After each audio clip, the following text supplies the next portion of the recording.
Welcome back. I am back. We are back with finding you inside of you. I don't know about you all, but I tell you, I am so excited and was so excited, and I continue to be excited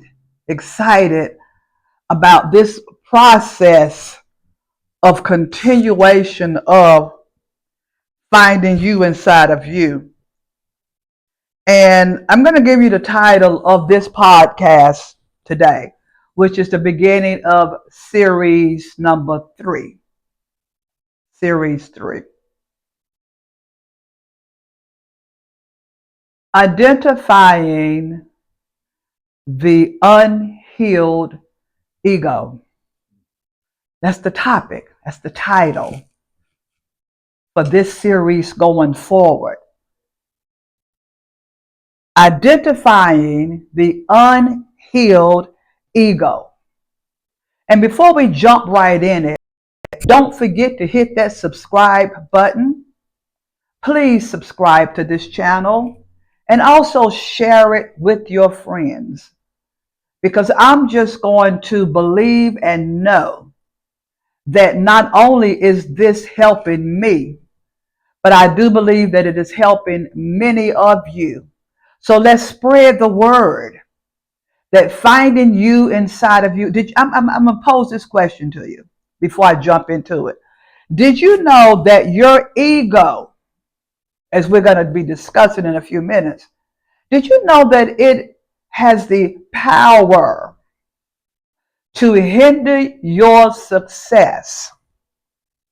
And you may be thinking, well, I've been successful at some things.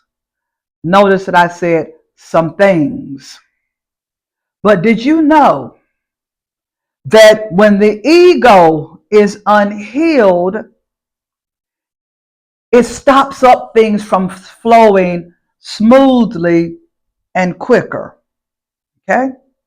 Now, I'm talking about the ego because I'm going to retract that. I'm teaching about the ego because there's not a lot of talking about our ego. And that ego is that part of us that's hidden inside of us that we do not know the majority of the times that we're operating or we're functioning from our ego. Now, the ego is, and all of our ego is not, quote, bad, but it's the unknown or the unconscious, unhealed ego that is like a ball and chain around our ankles and we don't know it.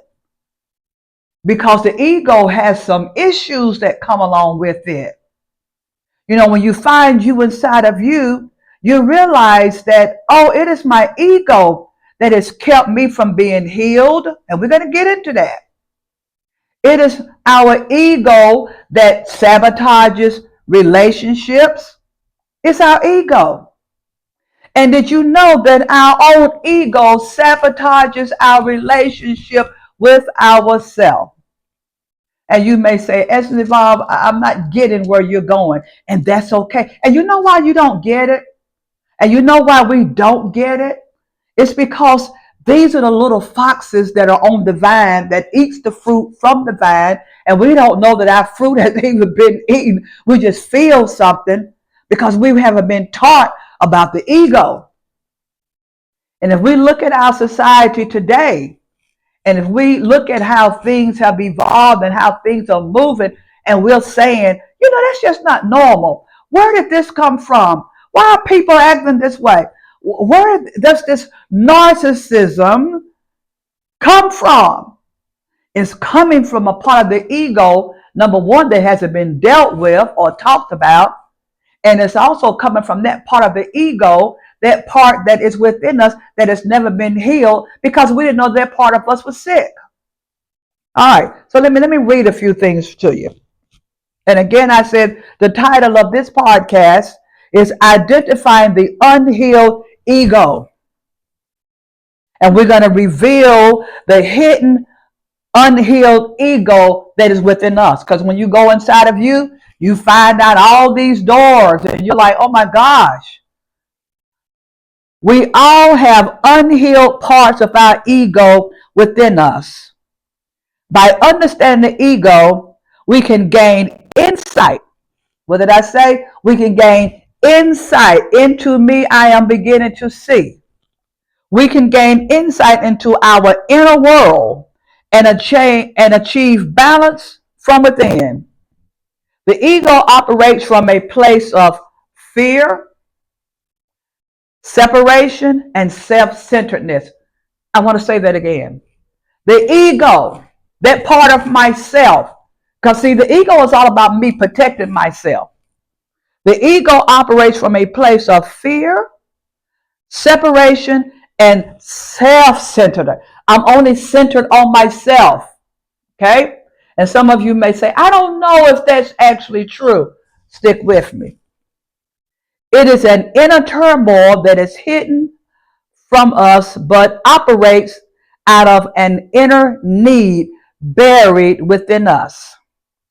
It is that hidden part of us that, when triggered or activated, the ego will show up and protect itself by any means necessary. And remember, I said the ego, it operates from a place of fear, separation, and self-centeredness. Now, how does the ego function? Like, what does that look like?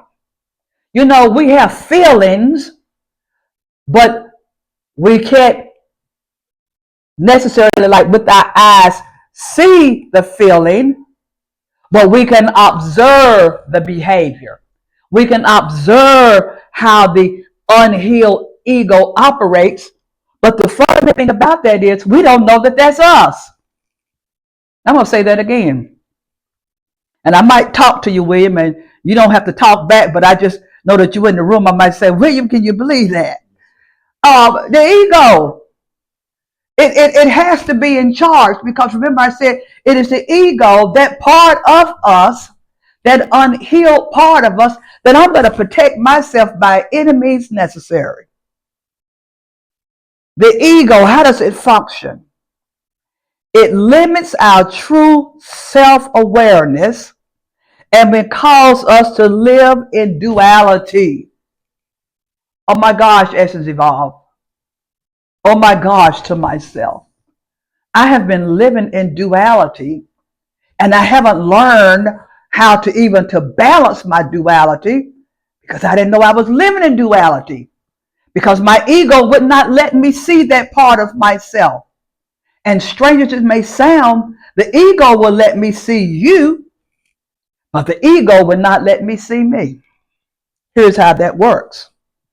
Duality is when we confuse illusions or false impressions with the reality of the truth. Let me pound that. Duality, double-minded. I heard one time someone say, you know, you're just talking out of both sides of your neck. You don't know if you're going or you're coming. Up, down, left, right. That's duality. All in one body. The body has been divided because now the illusion and how we protect ourselves with an unhealed ego, we live in our false self. And I'm going to break that down in just a few seconds too. I've got to pave the road for a second to get an understanding of what duality is, what the ego is, and what triggers are. And let me just back up and retract triggers. Do you know that when someone says something to us, I'll just use myself. Let's just say someone is correcting me about something, because sometimes people see us better than we see ourselves. Okay? Let's say someone is correcting me about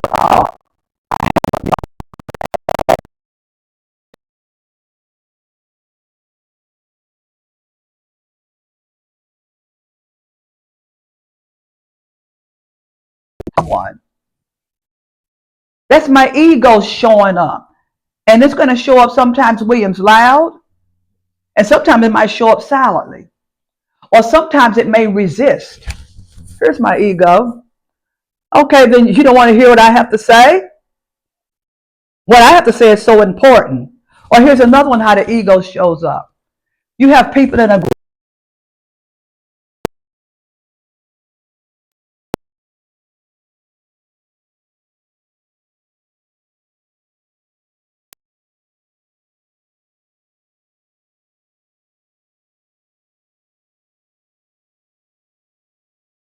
hasn't learned how to be patient because my ego wants my way. Okay? And then someone may correct me and say, you have a real bad habit of just, and I did have this habit at one time because I wasn't conscious of it.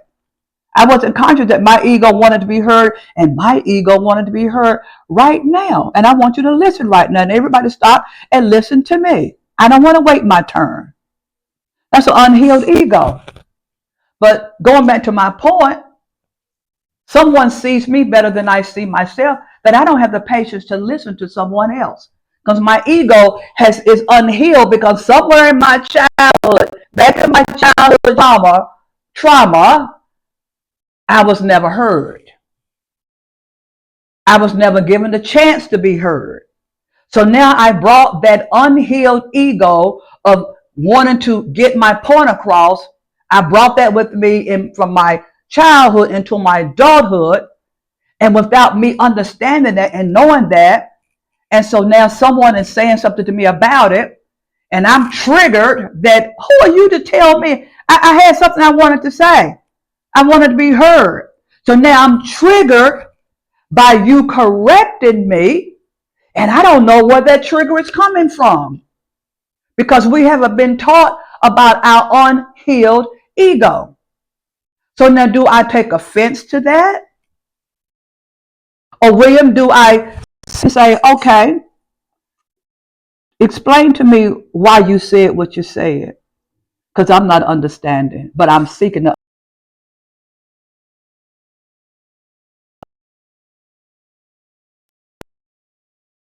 listen.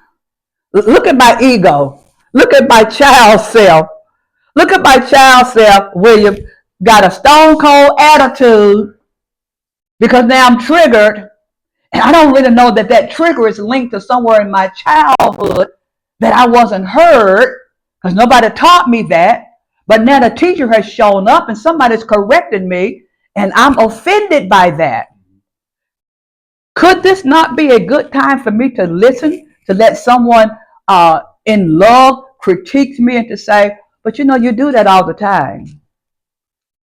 And I don't mean any harm, but you need to learn to listen to what other people are saying and not always interrupt. Because obviously what you do have to say is important, but Jane and Sue and all these rest of these other people up here, they're waiting, but it was Jane that was talking, and you totally interrupted. You ego tripping out. Okay, let me read some of these to you. An unhealed ego, and remember I said this is just a prerequisite to the series of identifying the unhealed ego within us. An unhealed ego can be very defensive, and defensiveness manifests itself in denial. No, I don't talk out every time somebody's talking. I just did that just this one time. But yeah, in all of our meetings or at the family meal or wherever we at, you do this a lot. It's just that nobody had said anything to you. But I'm just letting you know that you have to wait your turn. Everybody wants to be heard, and you do need to be heard, but you have a bad habit of interrupting every time somebody's talking. No, I'm not. I don't do that. And then you start blaming a defensive person when their ego is unhealed. Well, I remember the last week and last year, that so-and-so and so-and-so used to do that all the time. See what you're doing something called gaslighting, and you're taking it off of you. And what we may say, oh, you're changing the subject now. But now you try to deflect and take off of you what someone is bringing to your attention or bringing to my attention about how my ego is wandering all over the place and I don't know it. I become defensive. And remember, I said the ego always is going to try to protect itself. Okay, here's another one. The ego is attached to different identities. Oh, here we go. You're not going to tell me that human beings are not schizophrenic. have schizophrenic traits. I mean, I understand schizophrenia, and I'm not taking away from that because that is something within the medical profession. But when we are flipping from here, and we're flipping to here, and we're flipping to this personality and this one, this is Essence Evolved saying, I could be sometimes schizophrenic and don't even realize it until somebody will say to me, okay, now which one are you going to be? Because a few minutes ago you was this, a few minutes ago you were this, a few minutes ago you were this, and now you're this. So attachment to an identity, what does that mean?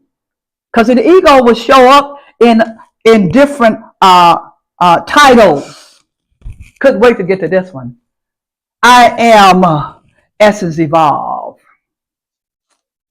I am Essence Evolved, and I have 13 degrees. I have 5 PhDs. I oversee 15,000 churches. You feel where I'm going? You see, and that links back to your childhood too, because you always wanted to be something, and somebody was always telling you that, oh, you're not going to do that, or you're not good enough to do that, or you just too black, you too white, you too short, you too this, you didn't make good grades in school. So now that I've become an adult, my ego says, okay, it's time for you to shine and rise and show everybody who you are. So now you become attached to titles. And that's that ego now really wants to be seen, because somewhere back in the childhood that we didn't get healed from, or that we weren't aware of because these kinds of things weren't taught.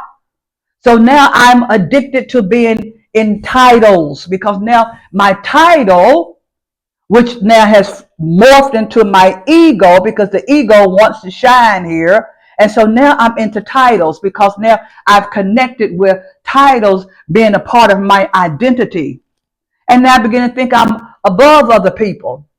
Oh, I'm not above other people. I'm so humble. Why would you think I'm trying to be above people?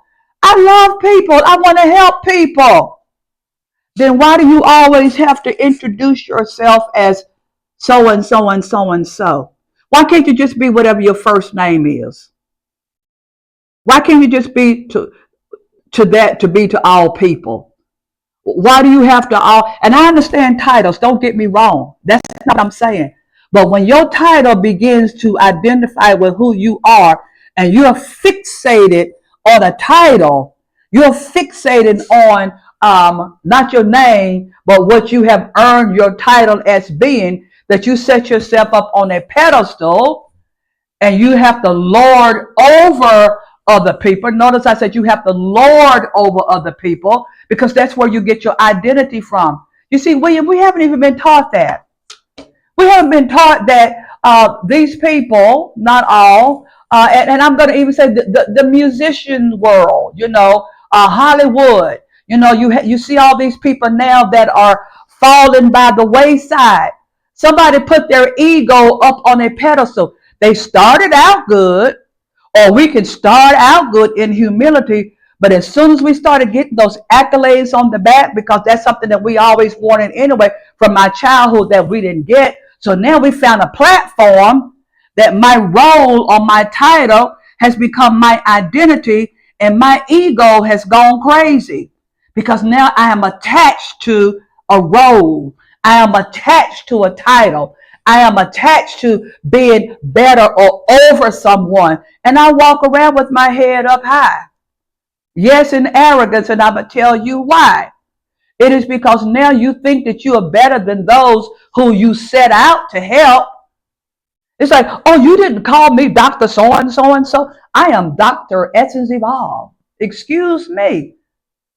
You forgot who I am. See, that's the ego. But then when you get triggered when someone says to you, well, why do I have to call you this or that? Why can't I just call you Essence Evolve? Well, it's because I've earned, notice my body language. It's because I've earned this. It's because, I paid the price for this. It's because traditionally this is what it's supposed to be like. You see, that ego gets offended rather than saying, that's cool with me. Because see, when you know who you are, you're not caught up in the titles anyway. And guess what? When someone does give you that honor, now look at this side. Let's go from duality to truth. When someone does give you that honor, and it's coming from a place of love and respect, that's because now you have earned it. And you know how you earned it? Through humility. You didn't have to parade around and showing and trying to prove somebody something that you already are. And people will recognize that. And people will give, let me just put this little sidebar note in there. People will give honor where honor is due when they understand that your ego is healed, when you have a healthy ego, and when you are showing people, it's not all about Essence Evolve has her own podcast. What it is about, I see that her podcast is about helping people. So I'm going to give you the honor that you are due. I'm going to give you the honor that you deserve. And you know why you get the honor that you deserve from people? It's because you come from a place of love. You come from a place of respect. And you come from a place of honoring those that you have been sent to. Now, William, that was good right there. At least I think it was myself. But William shaking his head, he agrees. Sometimes I like having William, even though he doesn't say anything. It's like, I just like to know somebody's over there. And I'm going to start with this last one. The unhealed ego. It has a need for control. And you know what the root of that is? Fear, insecurity, and uncertain about their own self. That's an unhealed ego. You ever been around people that always feel that they have to be in charge? That they have to be in control of everything? Oh, that's not right. Oh, you should have put that over there. I don't like that. Now, you're supposed to be working as a team, right? But the controller has a need to control. That's an unhealed ego. And let's go down deep down in the rabbit hole. You know why that is? It's because as a child, that particular person was always controlled, either by a parent, and it usually starts in the home. Always been controlled. They never found their voice. And when they had a voice, someone was always saying, be quiet. Children should be seen, not heard. Don't do that. So they were controlled. This is what you're going to wear. No, I don't want you to wear that. Now, keep in context what I mean when I say that, because some things you might need to want to go and fix that. But I'm talking about when somebody tries to control your every move. I don't like that. Blue doesn't look good on you. You're too dark to wear red. You're too light to wear pink. Those shoes don't look right on you. See, that's control. But see, I'm being the controller. I don't like that. You should have put that over there that way. You shouldn't have bought that vehicle. You shouldn't wear your hair like that. You shouldn't wear a wave. You shouldn't wear this. You should wear that. You see, that's control. So when you link that back into a person's childhood, if they would allow you to take them back down memory lane, that's a learned behavior. Somebody controlled you, so now you are projecting that unhealed part of you onto someone else. And isn't it funny how A lot of things that we say that we would not do as far as how we were treated and how we end up doing that to other people anyway, that's an unhealed ego.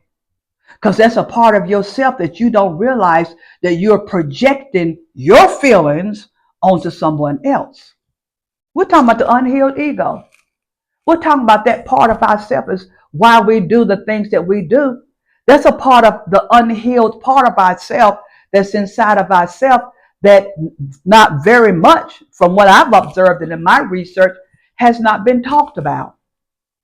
So I'm going to leave that one right there because I have a whole list of research that I've researched on the unhealed ego, that part of ourselves that we want to always protect. And wanting to always protect ourselves, do you know that keeps us from evolving? Do you know that that keeps us from self-awareness of ourselves? And do you know that that hinders us from being our authentic self and getting from A to B to C to D to all the way to Z and then coming back around and doing it all over again? Do you know that our own ego hinders us while we're not manifesting the things in our life that we want to manifest because we don't want to listen? We don't want to take constructive criticism in love.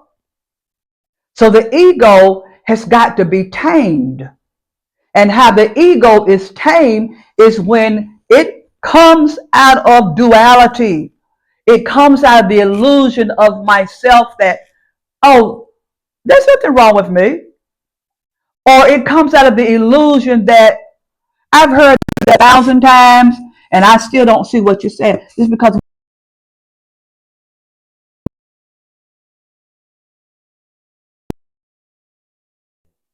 finding you inside of you. And now we're diving a little bit deeper into analyzing the anatomy of the ego. What does it look like on the outside of us? And that means the behavior. That means the thoughts. That means how we defend and will defend ourselves when we feel that our person self is being attacked. And it's really not being attacked. It's just being reborn. Oh, let me dance with that for a little bit. It's being reborn. Because we've been taught so many things that now we're unlearning a lot of the things that we have been taught. We're being reborn. And it's our spirit, it's our consciousness, it's our subconsciousness rather than our consciousness, because consciousness means I'm not aware. But my subconscious is what's been embedded in me that I'm not aware of, and that is my ego has been controlling a huge chunk of my life. And we have to balance this thing with the positive side of our ego, but we have to go into the dark and find that part of the ego that's not serving our highest good. So this is Essence Evolve, Series 1 of the new Series 3, Finding You in the unhealed ego that is within us. So right now, take your notes, listen to this again, do your own study, do your own research, and until the next time, this is Essence Evolve.